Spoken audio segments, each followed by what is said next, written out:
Halo kawan netizen, kembali lagi di acara kami, Neta Treja. Netizen bertanya, trainer menjawab. Nah, sudah lama banget kan Neta Treja nggak pernah muncul-muncul lagi nih. Nah, untuk sekarang, kami akan terus sering muncul nih. Nah, kawan Min akan memandu acara ini hingga ke depannya. Nah, oke, topik pada hari ini kita akan berbicara mengenai microlearning. Nah, saat pandemi COVID saat ini, tentunya aktivitas berubah. Yang tadinya biasa kita lakukan secara tatap muka, itu biasanya akan berubah menjadi online. Tidak hanya murid atau siswa yang bersekolah, tetapi para pekerja yang akan bekerja di area wilayah PT Brokol juga melakukan pelatihan via online. Nah, untuk itu di sini kawan Min tidak sendirian. Kawan Min ditemani oleh salah satu narasumber kita yang hebat dan luar biasa, yang saat ini sudah berada di hadapan kawan Min sendiri. Kita sambut Bapak Frankie. Silakan Bapak untuk memperkenalkan diri terlebih dahulu. Oke, baik. Perkenalkan ya, nama saya Frankie Kuduati. Di sini sebagai HC trainer. Ya, lebih banyak untuk bagaimana sharing knowledge lah dengan pekerja tambang. Untuk harapannya bisa mendapatkan pengetahuan dan bisa untuk melakukan pekerjaan lebih aman lah di lapangan. Ya. Oke, Bapak Frankie sebagai trainer di PT Brokol, luar biasa banget Bapak Frankie. Kalau boleh tahu nih Pak, lagi ada kesibukan apa Pak saat ini? Saat ini ya kita lebih banyak untuk bagaimana mengatur proses untuk pelatihan bisa berjalan lebih baik, dan juga ya bagaimana lah untuk metode-metode kedepannya agar setiap orang bisa dapat pembelajaran itu lebih maksimal ya. Tanpa harus lagi kita harus tatap muka dan sebagainya.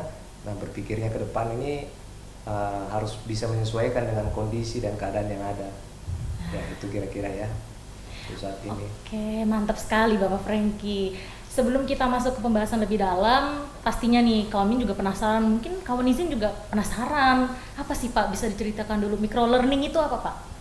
Oke, jadi microlearning sendiri itu kan sebenarnya suatu metode pembelajaran yang baru ya, yang dimana juga dari beberapa negara pun di luar itu sedang menerapkan hal yang sama, sehingga kita coba nih untuk bagaimana juga didesain, dibuat sehingga bisa diterima oleh para karyawan ya, untuk bagaimana mereka mampu untuk belajar secara self learning. Jadi ikatannya antara micro learning dengan e-learning itu sangat kuat ya. Jadi e-learning itu pembelajaran online, namun di sini lebih dipecah-pecahkan ya. Jadi namanya mikro, dari satu unit kompetensi itu bisa dibagi ya dalam beberapa elemen ya, yang dibagi untuk bagaimana karyawan itu bisa mendapatkan ataupun bisa untuk lebih ini ya, lebih detail terkait dengan apa yang mereka harapkan dari kompetensinya. Itu kira-kira terkait dengan micro learning. Wah, luar biasa nih, kawan netizen pasti sudah tahu kan apa sih itu microlearning, tadi sudah dijelaskan oleh Bapak Frankie. Nah, selanjutnya saya ingin bertanya juga nih Pak, manfaat dari microlearning itu sendiri apa Pak? Kalau dilihat dari manfaatnya ya cukup banyak ya, benefit yang bisa kita lihat ya. Terutama untuk video microlearning sendiri yang kita punya itu, selain daripada improve materialnya ya, jadi material daripada yang kita coba sampaikan itu based on-nya itu sekarang adalah script ya. Jadi bukan berdasarkan sekarang hanya apa yang disampaikan oleh trainer, karena ini bisa dilihat ya bagaimana ketika trainer yang menyampaikan itu hanya sekedar knowledge dari trainer aja yang bisa, jadi kelihatannya yang lebih unggul trainernya. Tapi kalau dengan video micro learning di situ bisa setiap pembelajar itu lebih bisa mengekspresikan ataupun juga bagaimana mengembangkan terkait dengan pelatihan yang mereka ikuti ya. Jadi lebih bebas lah artinya untuk bagaimana mendapatkan, karena kita tahu orang-orang itu saat ini sudah banyak lah informasi yang mereka dapat, sehingga mereka itu lebih ke arah bagaimana bisa mengembangkan dan bagaimana untuk belajar ya lebih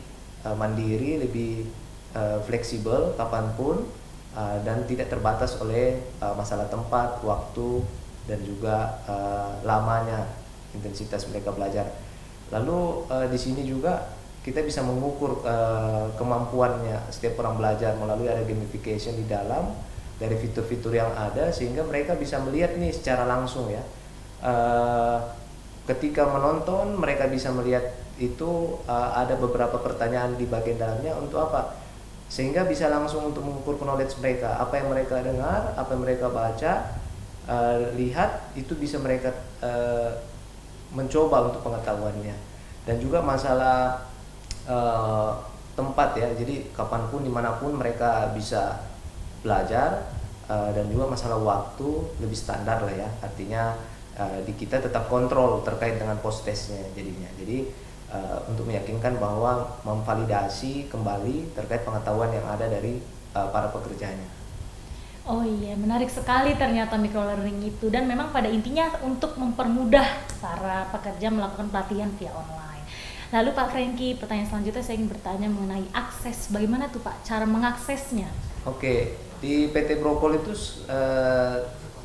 kita sudah menyediakan ya, dari ada beberapa akses untuk mereka bisa melakukannya, itu bisa dari sintesis maupun juga dari BITS. Di BITS itu ada di dalam e-learning. Nah, memang secara proses, aturannya dan juga bagian-bagiannya ini yang perlu dipahami oleh setiap orang ya. Jadi tetap ada awal, mereka juga tetap harus ini salah satu web, bukan artinya dibebaskan secara umum, tapi hanya orang yang sudah terdaftar ya pada bagian untuk bagi pekerja, sehingga nanti mereka memasukkan baik nomor SID maupun juga dari nomor KTP, mereka bisa untuk mengakses ataupun melihat, membuka web di sintesis, memilih daripada pelatihan apa yang mereka inginkan untuk kompetensinya. Setelah itu mereka mengisi juga gamification yang di dalam, lalu mereka juga harus mengisi survei. Nanti setelah itu mereka akan lanjut ke post test, ini untuk validasi terkait dengan bahwa diizinkan untuk jadinya ke permit ya kalau di PT Brokol, sehingga bisa diyakinkan bahwa memang yang orang yang akan bekerja ini secara knowledge-nya itu sudah siap untuk melakukan pekerjaan di lapangan. Itu kira-kira. Menarik sekali Pak, sebenarnya microlearning itu ya. Berarti cara mengaksesnya ini ada dua cara Pak ya? Bisa melalui web sintesis.brokol.co.id dan bisa melalui aplikasi BITS. Iya. Ya. Nah, masuknya di e-learning jadinya ya. Oh iya, betul sekali. Lalu Pak, saya penasaran juga kan, selama pembuatannya microlearning ini hingga sekarang mulai ada yang sudah diimplementasikan, itu adakah Pak suka duka dari prosesnya hingga sekarang ini dari microlearning sendiri? Oke. Kalau dilihat dari suka dan duka ya, jadi kalau bicara namanya satu proses, pasti akan timbul ya yang namanya kesulitan dalam satu proses, tapi juga dari kesulitan itu muncul satu kemudahan. Ini semua dibantu karena tim ya, ada tim yang membuat, yang mengkonsepkan, yang berproses sampailah jadi. Dan juga kita mengambil dari banyak referensi ya, baik itu dari ruang guru dan sebagainya, daripada untuk proses belajar mandiri. Nah, kalau dilihat dari sukanya ya, ini menjadi menarik buat kita bahwa banyak hal lah yang bisa dikembangkan. Jadi ketika kita mau untuk berproses, pasti banyak hal yang bisa kita ciptakan ataupun kita buat. Namun seiring berjalan memang lebih banyak tantangannya ya, karena dilihat daripada proses orang untuk mau belajar, khususnya dalam tanda kutip membaca, ini memang masih cukup sulit lah. Akhirnya kita coba untuk kembangkan, melihatnya itu dalam bentuk video kayaknya lebih menarik, sehingga orang akan lebih terdorong. Nah, dukanya itu memang secara pemahaman teknologi untuk beberapa orang ataupun juga daripada para pengguna yang ada di daerah tambang itu masih sangat minim ya. Sehingga masih banyak lah tantangan, dan juga bagaimana nantinya itu kita menjadikan satu effort yang kuat, teknologi mendukung bagaimana manusia bisa lebih dimudahkan dalam berproses ya. Salah satunya kita coba dalam bentuk microlearning ya, gitu kira-kira ya. Apalagi kan seperti kawan izin tahu ya, para pekerja tambang itu kan biasanya ada yang sudah tua, ada bapak-bapak ya di lapangan, dan mereka kan lebih senang tuh lihat video Pak ketimbang mereka baca. Mungkin mumet ya rasanya mereka itu kalau ngeliat tulisan. Lebih baik saya lihat video deh, nanti penyampaiannya kan rinci, udah gitu tepat, nah nanti saya langsung tangkap. Biasanya seperti itu kalau orang-orang. Nah, jadi ya memang keunggulan yang berikutnya juga itu ada dari salah satu sisinya lebih mempercepat ya, mempermudah orang saja yang kemarinnya kita itu cukup lama untuk menunggu jadwal pelatihan dan sebagainya. Sekarang orang bisa lebih cepat ya untuk bagaimana bisa belajar secara langsung tanpa menunggu trainer dan sebagainya ya. Inilah yang menjadi kita untuk berpikir bahwa memang ada salah satu opportunity yang bisa untuk kita kembangkan dari adanya video microlearning ini sebenarnya. Oke, sangat menarik Pak sebenarnya. Saya juga baru tahu, Kak Min juga baru tahu nih kalau sudah nanya-nanya sama Pak Frankie kan lebih expert, lebih tahu kayak gitu. Nah selanjutnya Pak, sebenarnya saya juga penasaran, mungkin kawan izin juga penasaran ini. Sebenarnya perbedaannya apa Pak metode pembelajaran baru ini dengan metode pembelajaran yang lama? Oke, di dalam metode pembelajaran itu kita bagi dua aja ya. Ada namanya pembelajaran tradisional dan ada pembelajaran microlearning lah. Pembelajaran tradisional itu lebih terfokus pada trainer. Jadi pengetahuan yang lebih dan sebagainya itu seakan-akan trainer aja yang lebih banyak tahu. Sedangkan dengan microlearning di awal tadi sudah saya sempat jelaskan bahwa orang bisa lebih fleksibel untuk apa sih yang ingin dia tahu dan bagaimana mereka itu bisa mengembangkan daripada pengetahuan dia dari beberapa bagian atau yang sudah dipecah-pecahkan dari unit kompetensi yang ada.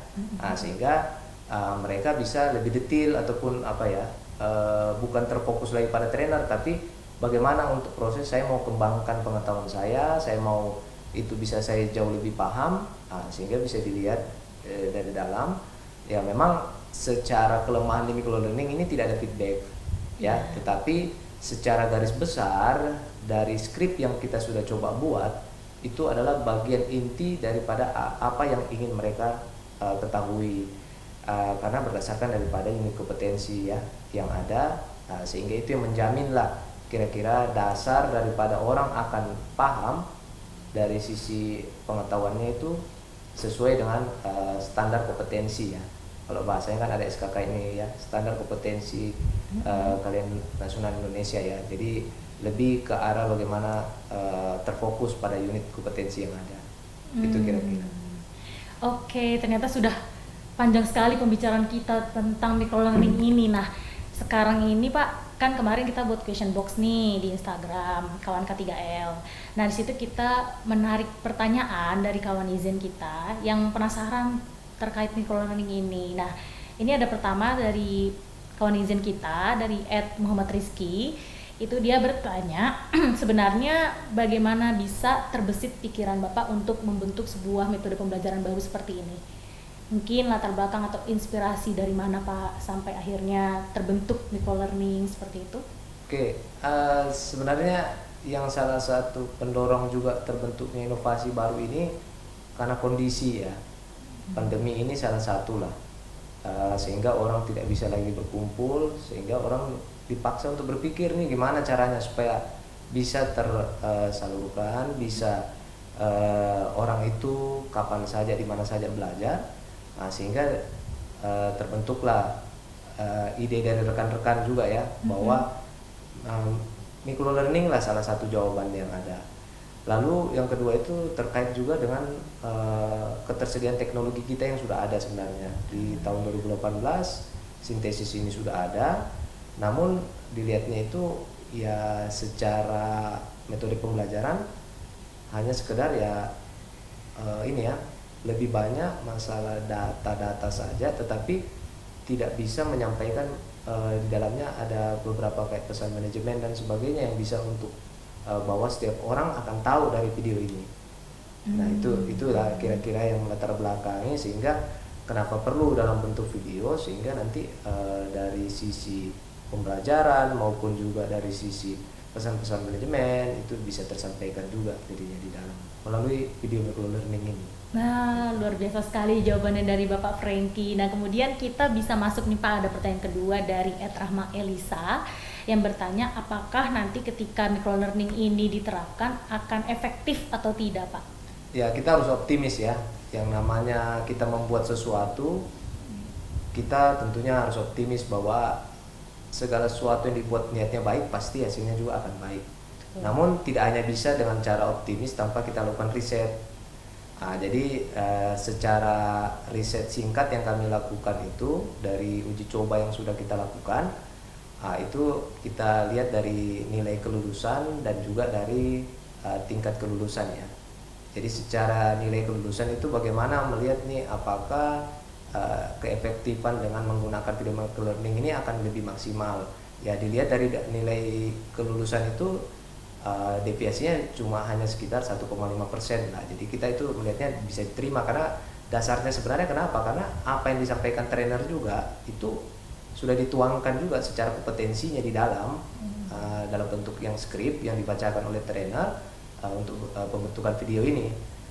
Sedangkan dari tingkat kelulusan ini kan sebenarnya untuk menjaga bagaimana kita kan punya ini ya apa namanya, berpengaruhnya ke produksi, jadinya ke operasional maksud saya, karena secara tidak langsung kalau tingkat kelulusan dengan video microlearning lebih rendah akan berdampak juga jadinya. Jadi makanya kita coba lakukan riset juga dengan melihat sekitar sebulan dari penggunaan itu, rupanya sama, deviasinya tidak jauh, cuma 2% ya dari yang dengan trainer dengan menggunakan video microlearning.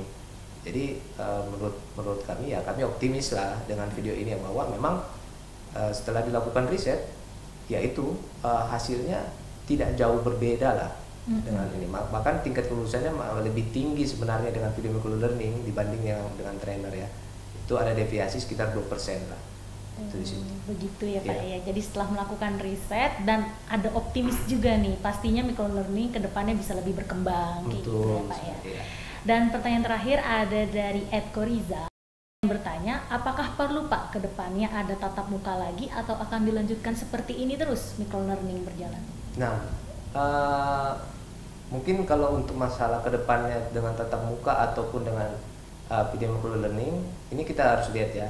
Ada beberapa pelatihan yang memang harus dengan praktek. Itu memang tidak bisa kalau kita hanya dengan video microlearning, karena ada beberapa bagian yang tidak mampu dituangkan dalam bentuk video. Tapi kalau untuk bicara proses ataupun juga metode pembelajaran ke depannya, dengan melihat bahwa pengetahuan itu bisa didapat dari mana saja, bahkan bukan cuma karena dari tatap muka atau dengan trainer, itu sebenarnya akan jauh lebih efektif ya, karena kita bicara waktu, kita bicara juga operasional dan sebagainya. Nah, itu akan lebih efektif dengan menggunakan video microlearning ya, karena intensitasnya juga dengan mereka akan juga waktu untuk mereka melakukan pengulangan dan sebagainya akan lebih cepat. Kalau kita bicara tatap muka akan butuh waktu lagi dengan ketersediaan trainer dan sebagainya. Namun dengan adanya video microlearning akan membantu. Tapi tadi kembali ke bicara penggunaan dengan tatap muka, ya penting kalau ketika itu membutuhkan hal-hal yang sifatnya butuh praktikal ya, yang lebih spesifik terkait dengan alatnya, unitnya dan sebagainya. Jadi bukan berdasarkan knowledge saja, tapi bisa mengarahkan ke skillnya sampai dengan attitude-nya, dia bisa berproses dalam pembelajarannya itu. Ya itu kira-kira ya gambarannya lah. Nah, luar biasa sekali nih kawan Izen jawaban dari Bapak Franky. Dari 3 pertanyaan tadi pastinya nanti mudah dipahami juga dong oleh para kawan Izen ini. Dan yang terakhir juga nih, sebenarnya kawan Min ada sih Pak pertanyaan juga untuk Bapak Franky. Sebenarnya mudah aja sebenarnya. Ini kan tadi Bapak sudah riset juga, lalu Bapak optimis juga akan berkembang di kedepannya. Lalu harapannya Pak, harapannya untuk microlearning ini apa? Kemudian untuk para pekerja yang sudah belajar melalui microlearning ini juga apa, kayak gitu Pak? Oke, jadi dengan adanya video microlearning ini, harapannya khususnya kami dalam bidang di training untuk pembelajaran maupun pelatihan, ya kita berharap orang akan bisa lebih aktif dalam menggunakan video microlearning ini. Prinsipnya jangan pernah takut dalam mencoba ataupun belajar, karena dari situlah kita sebenarnya tahu mana yang perlu kita kembangkan dan kita perbaiki. Nah, untuk dengan video learning sendiri ini, harapan terbesar kami adalah setiap orang dimanapun, kapanpun itu bisa belajar. Jadi tidak ada keterbatasan waktu, tidak ada lagi keterbatasan karena ketersediaan trainer dan sebagainya. Namun semuanya itu bisa dimanfaatkan dengan upaya dari pihak perusahaan manajemen khususnya PT Brokol sudah berusaha untuk bagaimana meyakinkan setiap orang itu bisa mendapatkan pengetahuannya kapanpun dan dimanapun. Jadi terus bisa dikembangkan dan bisa terus berinovasi untuk menciptakan sesuatu yang baru dengan adanya pengembangan teknologi yang sudah berjalan sampai saat ini. Wah, luar biasa sekali. Saya sampai mau tepuk tangan juga nih Pak. Boleh lah. Oke, dari pembicaraan kita dari awal sampai sekarang ini, sampai pada akhirnya saya menemukan kesimpulan bahwasannya microlearning ini dibentuk pada intinya untuk mempermudah para pekerja ketika mereka ingin mengakses pembelajaran yang sekarang sudah disediakan via online. Dan jadi mereka bisa belajar dimanapun, kapanpun, dan dengan itu juga lebih mudah diterapkan ya Pak ya. Nah, terima kasih banyak Bapak Franky atas ilmu yang telah disampaikan kepada kawan Min juga, kawan Izen juga, kayak gitu Pak. Ya nanti jangan bosan-bosan Pak. Kalau misalnya kita ada tema lagi, kita bisa ngobrol-ngobrol lagi. Boleh. Terima kasih banyak Bapak Franky. Iya, makasih banyak Mbak Prisi. Iya, kalau gitu jangan lupa follow akun sosial media kita di @kawan.k3l untuk Instagram, @kawan.k3l untuk TikTok, kawan K3L untuk Facebook, dan Sintesis untuk YouTube. Nah, jangan lupa juga untuk like, share, and subscribe YouTube kita di Sintesis. Dan sampai jumpa, sampai bertemu di episode selanjutnya. Terima kasih.